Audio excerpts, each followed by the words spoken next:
Three, Pilot. two, one, go. All right.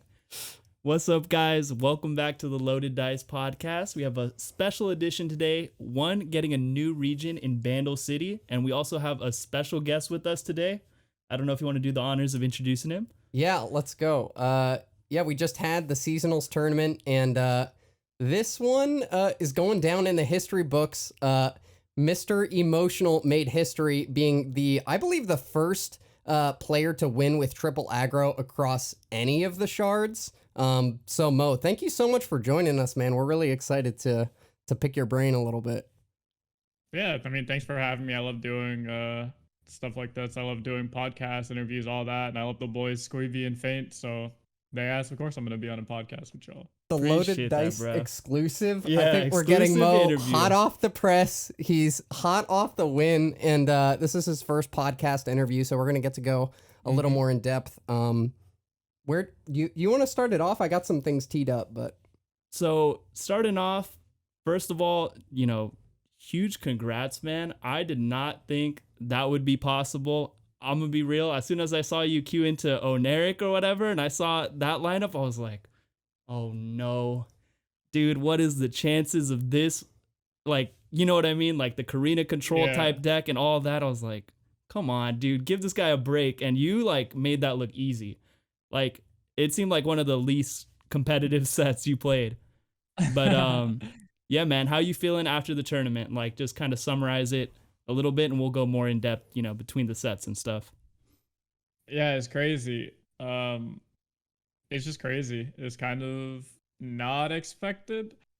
I always figured I had the skill to maybe win a major, but actually winning a major and telling yourself you think you could win a major are two completely different things. So actually winning the major is really crazy. I haven't streamed yet. I haven't put out a YouTube video yet or anything. So I don't know how much it's affecting or going to affect my content creation, but I'm going to stream tonight and I'm going to be kind of nervous because I don't know. I know I did a little mini stream right after seasonals and that was pretty big. I had a bunch of people in there. So I don't know if that was just because that was all the hype and seasonals was just ending and all that type of stuff. But it'll be exciting for sure. It's I'm happiest that I got to do it with aggro. Aggro is ride or die. So I feel like if I would have won with something not triple aggro, it would have felt a little bit less maybe. But the fact that I got to do it with the decks I love in a format that doesn't really favor aggro, it feels really good. Yeah, that's the craziest part to me is it's not just you won with triple aggro and you just dodged the problem matchups and stuff like that. It's you got those bad matchups and you're just nah. I'm the better player though. That's the thing right here. Oof. When we go through the set specifically, man, but it was a treat to watch for sure. Especially, I'm an aggro connoisseur myself. I was about that, man. yeah, I mean, you market yourself. I think your Twitter bio is the best aggro player in the world. And you're kind of living up to that now. But top players, I think, always say that triple aggro is not good in a tournament setting, and there's a lot of ways to interact and stop sort of the straightforward aggro game plan. Were there any points in your prep and stuff that you doubted it, you thought you might switch off of it? I know that even last seasonal, I mean, you had an incredible 9-0 run with aggro, but then you lost right in the first round. So how did that kind of factor into your, thought process going into top 32 this time around? Yeah, so with aggro, there's a big misconception with aggro that players feel oh, if I have mostly a good anti-aggro lineup, or in each of my decks I have one good anti-aggro card that they win, or that they will beat aggro with their lineup. So that's why a lot of good players and top players in articles say aggro is just worse, or aggro is really bad, every deck beats aggro, all the good decks beat aggro, and this and that, when that's not true at all.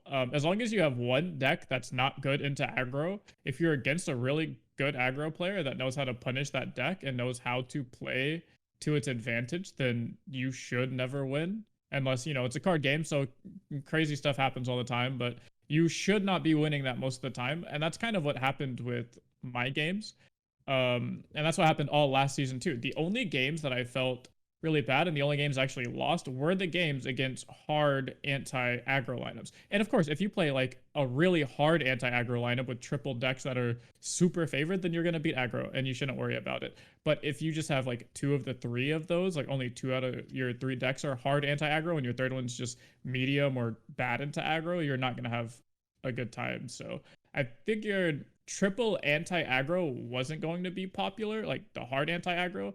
2/3 was going to be really popular, and I actually ran into a lot of lineups that had 2/3 good into aggro. But because their third deck, I caught them slipping. I most of the time just 2-0'd them. I did it to Hennessy in top 4. I did it to his friend Zingus Dungus and Swiss. I did it to my teammate 4LW and Swiss. All of those players had 2/3 really good anti-aggro decks, and then their third was just caught slipping. So yeah, man, absolutely. And like to kind of illustrate for some of the viewers, one of the decks I know he's talking about is a Zero.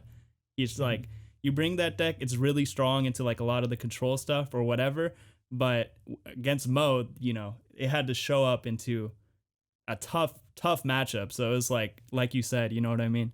Like they're gonna have to pull those nutty combos, and if they don't, you're feasting. If they don't draw super well in those matchups, they're just gone. They don't really have a chance. And him and his teammate Zorik, I don't know if they're teammates, but their friends had the same lineup, had the exact same problem where they won game 1 fairly easily because I banned out one of the bad aggro matchups, lost to the second bad aggro matchup, but because their third deck was a Zero Relia, I just went to town, 2-0'd them, I think in under 8 minutes total in the entire match. Yeah, man, that was one other crazy thing is like, I was eating some food. I'd blink. I'd go to the bathroom. Your set's already over. I was like, dude, what happened? Where did they go? Yeah, they said I actually averaged 12-minute match times, which my delay for my stream was 15 minutes. So it was really funny because I'd finish my match and I would go to see where my stream was and like see how they were reacting to my plays and my wins and all of that. And I'd still be in the ban phase. Yeah, hadn't even started. Like, oh, yeah, my match wouldn't have even started yet. There was actually, my internet went down and I think it was my top 16 match against Alan Wu. My internet went down, so my Spectrum ended. It came up almost immediately, so I was able to finish my game on my computer. But because the internet went down and there was a 15-minute delay, I actually finished my match before any of the game got to be shown. So it skipped an entire match because I finished it within that 15-minute period. Yeah, man. That's actually nutty. Yeah, I was going to commend you on like the aggro having such a straightforward game plan. Like a lot of players elect to go for, you know, a mid-range or control deck where it feels like you can always sort of have outs or, you know, there's flexible ways in which you can control the game. But if you are accepting with a triple aggro lineup of like, I know I'm going to be bad into triple control, but you know, how many people are going to be doing that? And so you're kind of accepting that going in. Like you're saying, you're able to capitalize on these gaps in the lineup. Do you feel like that was, you know, is that a meta read for this season in particular? Or do you feel like this is a consistent weakness that players, other top players are going to have, is that they prefer these sort of more mid-range to, you know, later game style decks that, you know, there's a gap in the lineup that may consistently be there. Like, what are your thoughts on that? I think it is meta dependent. For instance, if Go Hard and Shadow Isle Freljord control, and then another full Targon Shadow Isle control decks are just the 3 best decks, and that's what everyone is playing, then it's gonna be really hard to bring aggro in like that type of meta. But every meta we've had so far, it's really interesting because a lot of the players do go for that mid-range style and control style build. But the way you win the mid-range matchups and the way you win the control matchups are just by being more greedy. So going more into the late game. So for instance, if you want to beat Zoe Lee Sin in the mirror match, one of the best ways to do that is to turn yourself into Lee Sin Karma. Because if you don't draw your Lee Sin, or if nobody is killing each other before turn 10 and the game goes long enough, because you greeted out and played the Karma, you're going to win by default because you just have significantly more value than a Zoe ever could past those turns. And that's where aggro is really, really good, is I was able to punish all of the mid-range greedy players, and I got a bunch of DMs saying, like, congrats on beating these guys. And that's basically exactly what happened in the finals. My opponent's lineup wasn't necessarily good decks. He had a really good meta read, and his lineup was just extremely greedy and targeted the control decks and the mid-range decks. But because he went super greedy and targeting these 2 specific archetypes that weren't aggro and just said, like, oh, no one's going to bring aggro or I don't have to worry about it, he hit aggro and I had a really quick 2-0. Yeah.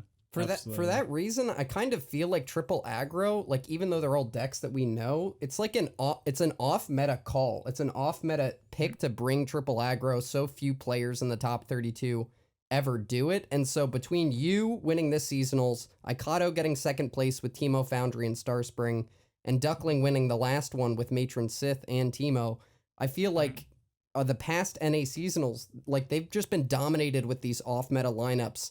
Whereas, like, they're not decks that are present in the regular meta, the ladder meta, you know, things that we expect to see do well. What recommendation would you have to players going forward in tournaments who, you know, they maybe want to branch out or stick, you know, not just stick to the top meta decks? Yeah, I always recommend, my first recommendation to people wanting to play in seasonals in any tournament is always just play decks you're super comfortable on. That's number one. Outside of that, for strategies wise, you can easily play one of these non-meta or non-conventional or non-tier 1 lineups as long as you just have a good game plan. In every single region other than North America, Tomkin, Soraka, and Azir Aurelia won seasonals. And that's because those lineups aren't good, but because they had a really good game plan in beating all of the greedy control decks and greedy mid-range decks, it worked off really well because that's what a lot of people were bringing. So they kind of had, it's like a triangle where you have what's like the best deck lineup. So you play the best cards, the best lineup, the best decks, and then you usually have option B, which is the counter, the best deck lineup, which is you know, that's your TK Rock and Azir Aurelia. That lineup's not necessarily good when you look at it on its own, but because it beats the best lineup, it can only be so bad. And then your option C in the triangle of rock paper scissors is to beat the counter to the best lineup. And that's essentially what aggro is it loses to what's considered the best lineup, but then beats the counter to the best lineup.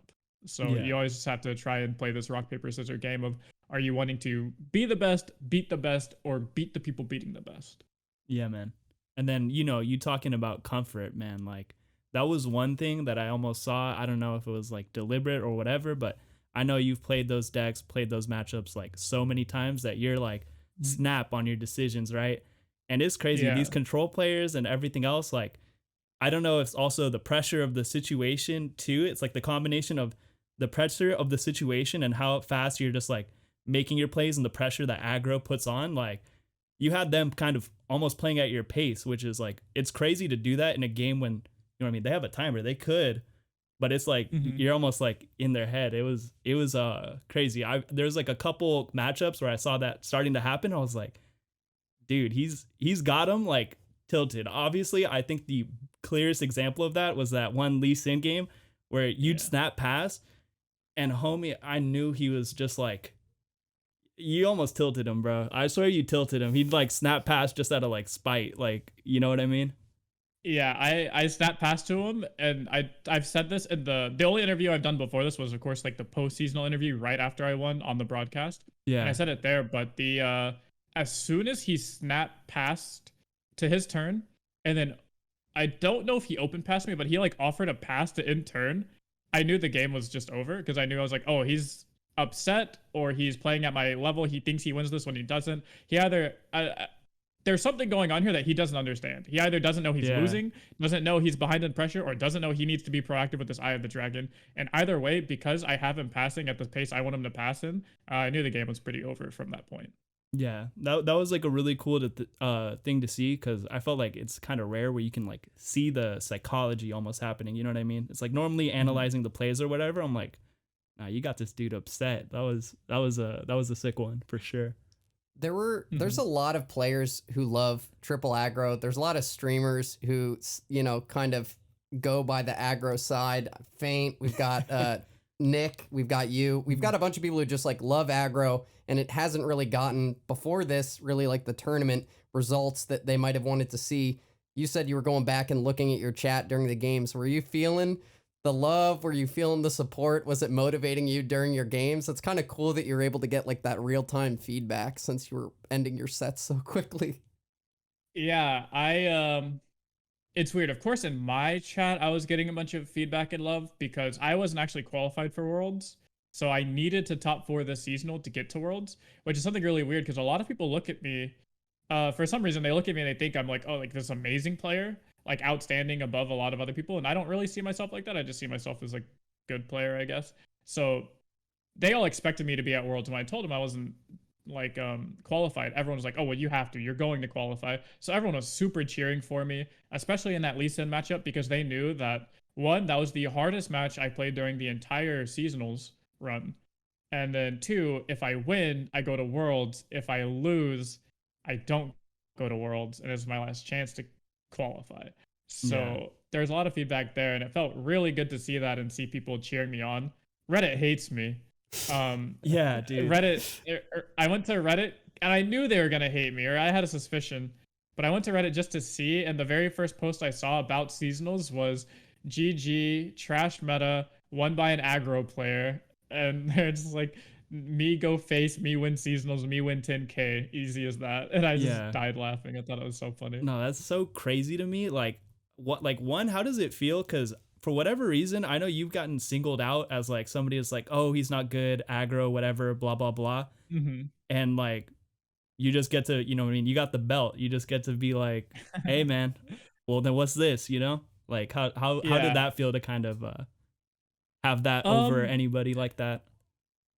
Yeah, I mean, it feels nice to have something to show people. At the same time, I don't really let people like that bother me. I feel like, and this might be ego, but I feel like the reason so many people target me specifically is because I'm probably just one of the better known aggro players that play in tournaments. I think Nick is probably more, or not probably, Nick is more known than I am as a person, but because he doesn't compete in tournaments, I'm probably the most known or recognized aggro player. Yeah. So whenever anything is said about aggro, or there's an aggro deck that does well, it's typically been me at these major tournaments. Like, you know, last season I went 9-0 with triple aggro, so people know me from that. This season I went 8-1 with triple aggro, and the casters talk about me because I'm friends with, you know, the casters, and I was on list and stuff like that. It doesn't bother me. I always just respond to those comments trolly. Like when people say, oh, the win doesn't count because you're on aggro. My most go-to response is, yeah, you're right. Like, I don't know how to explain to my bank account I have to return all this money because the wins didn't count. Yeah, exactly. Usually people don't respond. And that's like, so I was gonna say, that's like another thing about it too, is like, it's not even like you're known as the aggro player, right? But I feel like a lot of people don't know. It's like, you got game on the other decks and archetypes too. Like, I know for a fact you've gotten to Masters multiple times with like SI Freljord and like different control, and you know what I mean? Like, they make it sound like you're a one trick, and I know for a fact you know what I mean?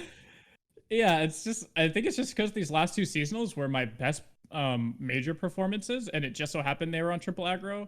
And I brand myself as an aggro player because I legitimately enjoy aggro. So if it's something I'm either not giga try harding, I'll just audible to aggro because it's comfortable and it's fun, and it's like, even if I go 0-2, at least I'll enjoy it because I'm playing aggro. But this was actually, these were the only two seasonals where I brought triple aggro instead of all the other seasonals I brought like mid-range or control. I've hit Masters. The very first time I hit Masters was with Ezreal Freljord combo. The second time I hit Masters was with it was when it was still War Mothers, before Field Rush was even the deck. So like I hit that with War Mothers. So I've hit Masters. I think like half the times I've hit Masters, I hit rank 1 with TK Raka, right? And that's like the most opposite from an aggro deck that you could possibly get.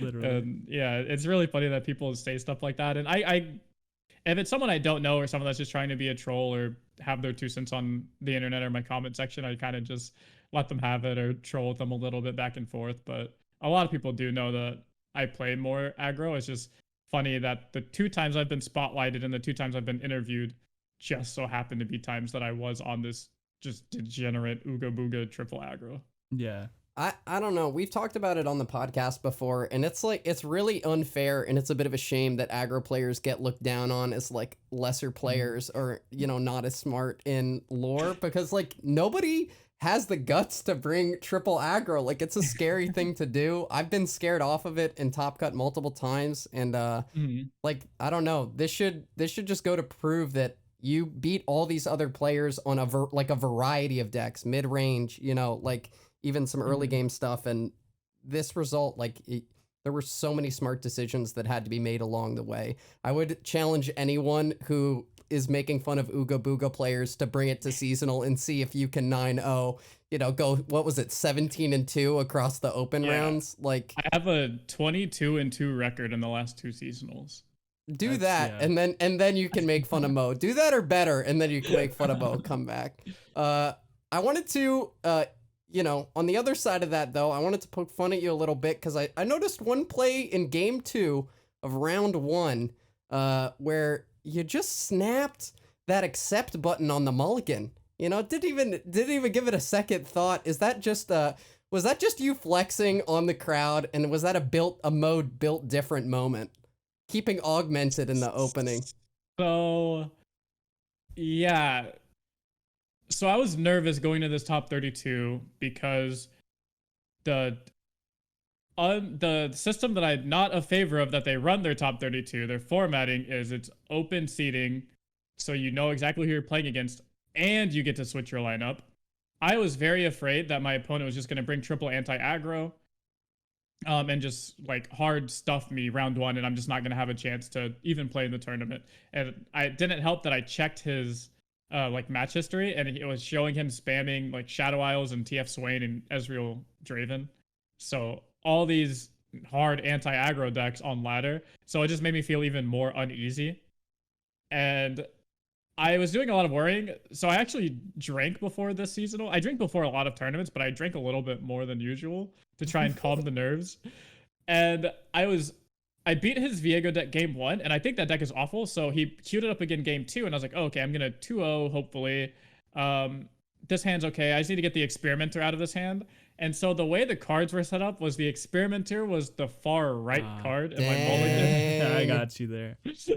And I went to go click on the Experimenter, so I dragged my mouse over there. And yeah, honestly, there's probably something wrong with the DPI on my mouse, or there's like a dust under it or something like that. For sure, yeah, of course. Yeah, it's a lag, and internet connection. My mouse pad's kind of dirty. I think I'm gonna need to clean it off, and I kind of overshot the Experimenter a little bit and clicked the accept button. Yeah. And funny enough, it actually almost worked out perfectly, except for I drew a second Experimenter on turn 6. So if I wouldn't have drawn that Experimenter, people in my chat were actually asking me if I was Giga Brain. And in my Discord, because they're like, oh, you almost had this perfect setup where you played all your cards and then you had Experimenter on 6. And it's like, do you just really need to refill your hand that bad? And this, that, the other. And I was like, yeah, man. Yeah, you just run with it. I'm just smart. Yeah. I got you. I feel that. Yeah, you drew into Draven on 3 and then naturally drew into, what was it? Vision for the swing. Oh my God. That was sick. Yeah, I had a 1-drop, but nothing to discard. And then I just naturally had House Fighter, top deck Draven, top deck Vision. And I was like, huh, I really am crazy. That's crazy. Meant to play born to play discard aggro, dude. That's when they throw in plot armor, bro. That's a plot armor moment. I know that you work also outside of streaming, but you put like a ton of time into your YouTube and Twitch and all of that. How does this seasonals like change things for you moving forward now as a content creator? What do you know, in terms of like, are you able to spend more time on it? Has it motivated you more? What do you feel like has changed since winning seasonals? I haven't actually done anything, so I don't know how it changed. As far as like my drive, hasn't really changed anything about that. I've always been, at least more recently, the last 6 months or so, I've been really passionate about it. So I've tried hard. The last, I think, 2 or 3 weeks, I've started putting out videos Monday through Friday. So really consistent 5 videos a week. So it doesn't really motivate me any more than I already was, because I was super motivated and I have been putting in a lot of work and being really consistent with YouTube uploads and consistent with my streams and stream times and all that. I think all it really does is just give me more of an opportunity. Like it invites more people into my stream. It gives me this big kind of solar boost to popularity, I guess, at the moment. So it's really just going to be, if anything, I look at it as like an actual test to me to see if I am a good content creator, am a good streamer, to where I could take this little bump and little like social boost and hold on to it or take it further is the ideal. So like if right now I average about 98 to 100 viewers a month for the last couple of months. So it'd be nice to see if I do just get this boost in viewership that I've seen happen to other previous winners, I'd like to see if I can either make that 98 to 100 number go up and then either keep it up in the long term or make it grow to where I could eventually just do this full time, because that would be the idea, is to be able to go content creation / competitive player full time. So yeah, absolutely. And that's where I'm like, you know, if someone's gonna win, I like to see it go to somebody that's gonna take advantage of that situation, that opportunity. And it's like there's like a classic saying of like when opportunity meets preparation.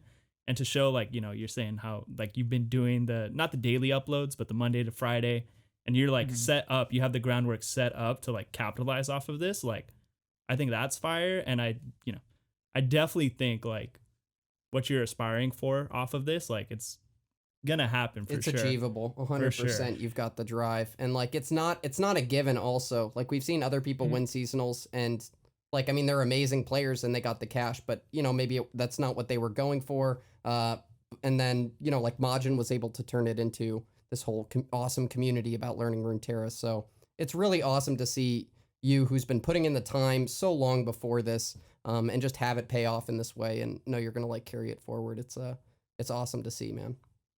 Yeah, thanks. Yeah, I hope I can do well. I always heard people say that in order to do well in this content creation, there's a small bit of luck involved, but a lot of people get lucky opportunities. It's just being able to prepare for the luck and then be able to do something when that happens is really what separates the people that actually go and make it from the people that got lucky or had their chance and then didn't really do much with it. So I feel prepared. It'll be interesting. It'll just be a nice test. Yeah, absolutely. If stuff happens, it happens. If it doesn't, I'm happy streaming for my 100 viewers. Yeah, for sure. I mean, you're our first guest on Loaded Dice, so I feel like the Hollywood calls are just going to be rolling in after this for you, dude. Let's go. You're going to have a busy year ahead. I'm ready. What else you got? Yeah. So kind of on the note of, you know, how I'm saying, like, I think you're super marketable and stuff like that. You're a fiend on Twitter. A menace. A menace for to society. Sure. Literally. Like, how much of that is like, you know, well, just like in general, but like the thoughts of how like you're sorry, I completely drew a blank. But just the way like how much of that is like, you know, you intentionally trying to like push your brand and stuff like that, and like how much of that is just like, yo, I'm just out here, I'm that like having fun. Yeah, for sure. I feel like almost like you'd be shit posting for sure. Yeah. Like if you weren't a content creator or anything, I could see you on Reddit like being one of those guys for sure, if you know what I mean. Yeah. I think a lot of it is playing with my brand and my viewers and the LOR community. I think if I didn't have the spot I had now where a lot of people knew me, I would just look like a Redditor, I guess. So it's kind of funny, but I do a lot of my stuff because I think it's funny. So most of the time it's just for me or for the one or two people I'm tagging. Like for every once in a while I'll make fun of Nick or something. So I'll say something about Nick or about aggro, and I know it's a joke and I know it's funny, and Nick knows it's a joke and he, you know, thinks it's funny, or most of the time thinks it's funny, kind of little banter. And what really makes me laugh is going to the comments and seeing people respond that don't know it's funny or don't know I'm joking and don't know mine and Nick's relationship, and they're over here like, you're just mad because Nick gets more viewers than you, he's better than you, you'll never be as good as him. Crazy. The irony just goes over their head. Yeah, straight up. And I just laugh and I'll show Nick and Nick will laugh and we just like continue to laugh together. So yeah, people call me a professional shit stirrer on Twitter, unintentionally most of the time, because again, most of the time I really do just post stuff that I think is funny or think that's supposed to be between like me and a small group of people, and it blows up. And maybe it's just because I don't realize what my Twitter reach is like. But for instance, I got an entire website for LOR taken down within like 3 hours on accident because I was just telling my viewers or my followers, I'm like, hey, you know, Runeterra.ar is a really cool website that shows you match history, it can help you out on ladder. I was like, it's really cool. And then within 3 hours, there was 4 different threads, like 300 plus comments on it. Riot themselves tweeted about it and took the website down. That's crazy. I didn't even know that. Oops. I missed the website. Yeah. I definitely was a fan of using it, and it was sad when it got taken down. Yeah, they put it back up, I think the next day or something, but they had to change somehow some of the API worked or the visibility on it or something like that. But yeah, that was kind of the first time people were like, damn, Mo, you really do be stirring shit up on Twitter. And I was like, I didn't do anything. Like, I was just trying to help my friend like promote his website. It's pretty good. Like they didn't even ask me to. It wasn't a sponsorship. I was just saying, hey guys, I use this website. It's cool. I like your jokester persona. I feel like it's needed because you're never making fun of like an individual player, you know, in like an aggressive way. It's always poking fun at friends or like the meta or, you know, like Riot as a whole or whatever. And I feel like we have a tendency in card games online to like you know, we all think we're so smart and we take them too seriously. So it's kind of like a good just like break to have that and like have that reflection and kind of look in the mirror and laugh at ourselves, I feel like. So thinking about that, and since I have you here, I got to know, what was your first thought when you did the copy pasta of I'm forgetting. Well, yeah, when he responded to you literally quote tweeting the exact same thing. Like what was the initial thought when that happened? When he responded to my quote tweet of Skarzig, or the one that Skarzig, that one. Okay. So at first, I legitimately thought he didn't understand, which he didn't. And I was like, oh, okay, let me explain to you what this is. Because I don't know him. I don't know how old he is. I don't know how much he uses Twitter, all that stuff. Turns out the dude is like literally blind, and I'm not making fun of him, but he's literally blind. So there's a chance he legitimately didn't see it was like a quote tweet. He maybe thought it was like me saying these, like it was my idea. Yeah. But all it was originally was supposed to be me, like bantering with Skarzig, like kind of making fun of his take, not in a malicious way, like, oh, look at this idiot and his dumb take. It was kind of just like, I like Skarzig, but this take is funny to me. So I quote tweeted it. So I explained to him what a copy pasta was. And I was like, yeah, I was just like copying my friend's take. It was like, you know, not serious. It's just a joke. It was like, I'm just teasing him. And then the thing that got me was after explaining to him what it was and that it was a joke and not serious and it wasn't even my take, was when he doubled down and essentially told me I was a bad player, needed to get good. And I was like, that was crazy. I was like, what is happening? I was like, did Riot just tell me that I'm a bad player and I need to get good? I think in your anime arc, that's the moment where you buckle down and start training 24/7 to win and come back on the redemption arc. Yeah, I feel like that's the moment. Probably where it was. Yeah, it's like that's the moment where it's like set in stone. It's like, all right, I guess he's winning seasonals. Just like I hope you don't change your persona on Twitter, I really hope Dovagetis doesn't change his persona on Reddit and Twitter, because we need both forces balancing each other out. Yeah. So have you been looking at like the new cards and stuff? We're getting our last region. It's a really exciting time for Runeterra, even outside of, you know, we've got Worlds coming up and everything like that. But do you, from what you've seen of the new cards in Bandle City, do you feel like aggro, and you can answer this too, do you guys feel like aggro is going to become more powerful in the new patch, as like compared to maybe the control and healing tools that are there? How do you think it changes like the aggro landscape moving forward? You can open on this if you want. Okay, yeah, I think aggro is definitely getting better. It's getting more tools, and that's nice. At the same time, both are getting better. I know, like, for instance, Go Hard, a notorious hard anti-aggro deck, is getting a lot of new tools. So a lot of people are revamping that and trying to build new decks with that. So it's going to see, basically, did the control anti-aggro decks get more tools or better tools to make their decks better? Or did the aggro decks get more tools and better tools? Because, for instance, I think Elusive's like nuts. Like, Elusive's right now are what people are calling tier 1 and super nuts. I used it in my lineup to win seasonals. Lobster used it in his lineup to get second in the EU seasonals.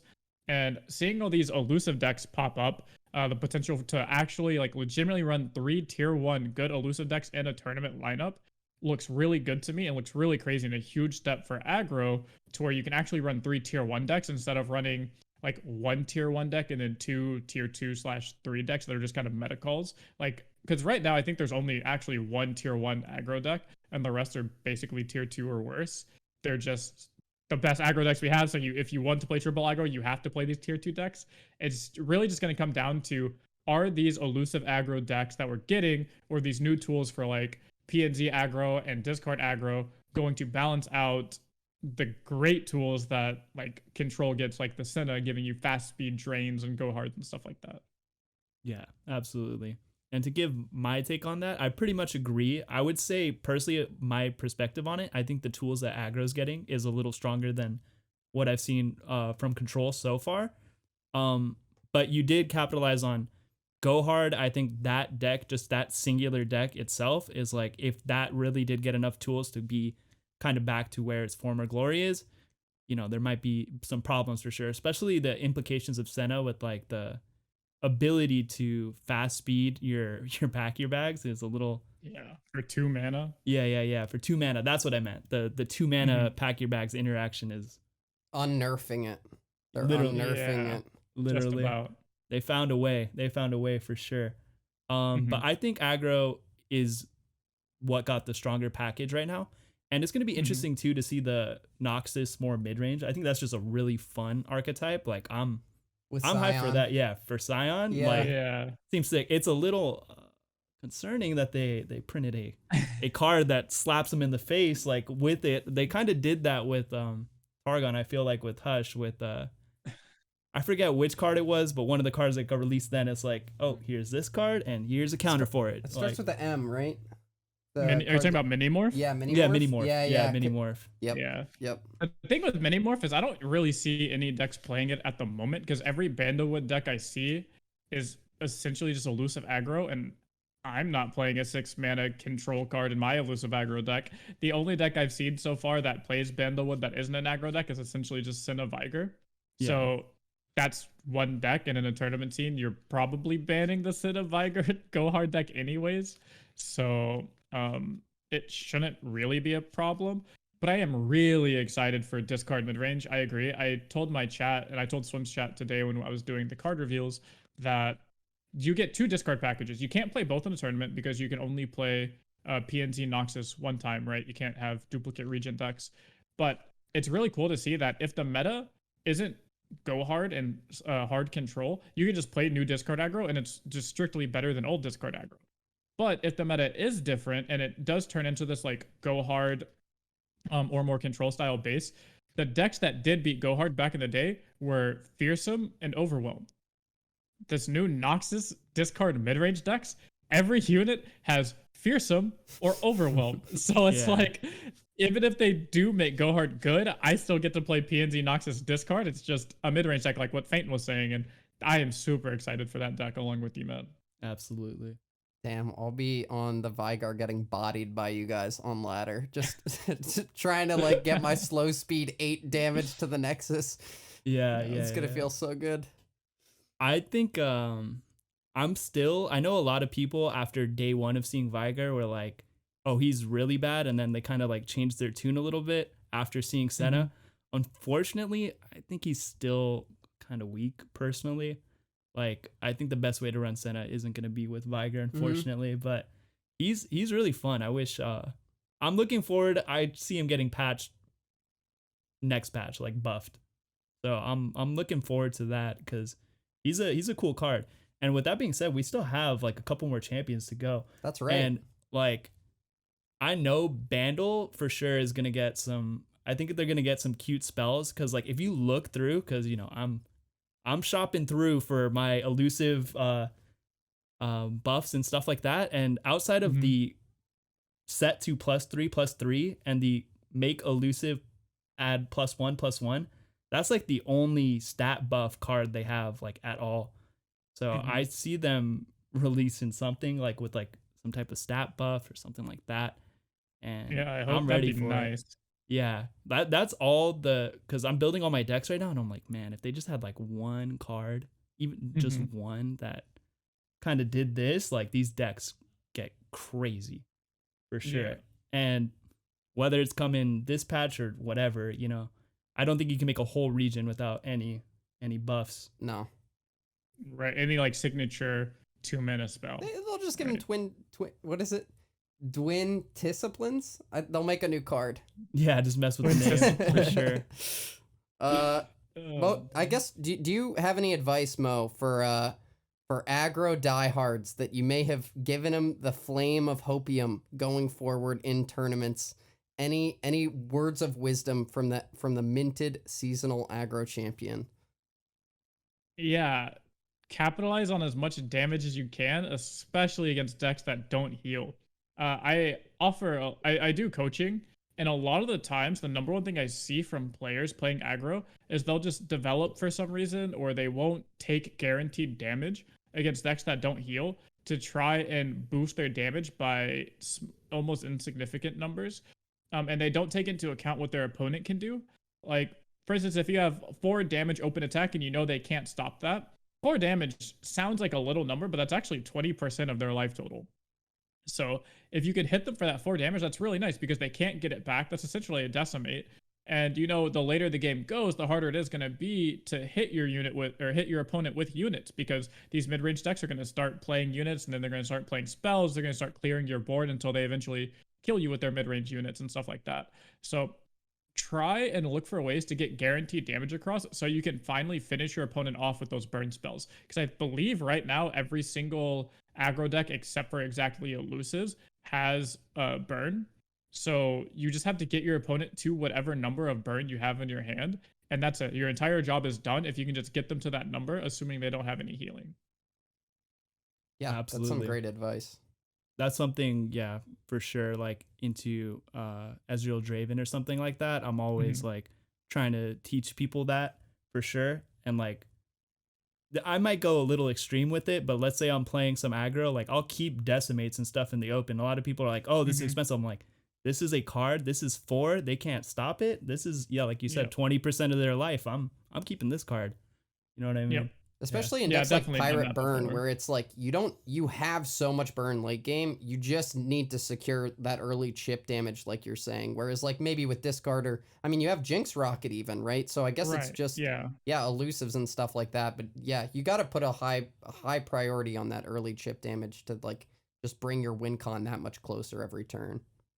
Yep, I agree. Yeah, I always tell people only count on your units doing damage for the first 3, maybe 4 turns, depending on your attack token. And then after that, just try to see how much burn you can do. So if you can deal 8 to 10 damage in the first 3 to 4 turns, then you're probably okay.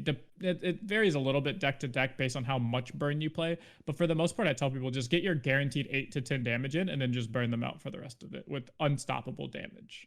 Absolutely. Head on over to eMOEtional on Twitch if you want some burn help or discard help. Head on over to FaintHD at Twitch if you want some elusive help, and head on over to Sqweeby21 if you want to cry about Targon being trash. Yeah, man. Oh, man. I think. Do you have anything? I mean, I think we covered a lot of the bases here. The last thing I'll say too is just that I think elusives too, but aggro did get a lot of strong tools, but also for just people in general. Generally, day 1 metas, aggro's hot. So if you guys are trying to climb, have a good time with it. Hey, even if there is counters, I don't think they come to fruition until like day 2, day 3. So if you guys want to join on the fun train, you can spam some aggro with me and the boys. And I want to put out there that I have a tournament coming up next weekend, the August 28th, 29th. It's a $500 free tournament open to everyone on America's Shard. And it's going to be like 4 days after Bandle City releases. So there's going to be no meta to speak of. It's the Wild West. Anything will go. And I will be joined on the caster table by my boy Faint and by eMOEtional himself, the new minted seasonal champ. So come on by. The link is going to be in the description to register for that for free. I'm really looking forward to it. And thanks to both you guys for being down to cast. It's going to be fun. Of course, man. Happy to. Yeah, I'm excited. I've only done that one cast before on your stream, and I loved it, and I'm ready to do it again. Yeah, I just feel like we have a unique perspective as players, like when we're casting games, and we can really like put ourselves in the shoes of the players and like kind of go through the motions with them, which is cool. But Mo, big shout out for coming through, dude. It was awesome to kind of get your insights on your amazing run. Even these past 2 seasonals have just been incredible. So thank you so much for coming through, dude. Yeah, I mean, thanks for the invite. I like doing interviews and podcasts and all that type of stuff. So I really appreciate it. Yeah, man. Appreciate it. And congrats again, bro. It was a legendary run. I doubt another seasonal is going to top that performance, man. That was one for the books for sure. Thanks. I appreciate it. This is Sqweeby and Faint from Loaded Dice, episode 4, signing off. We will see you guys in Bandle City. That was a nice little touch right there. Hey, I like that. Let's go.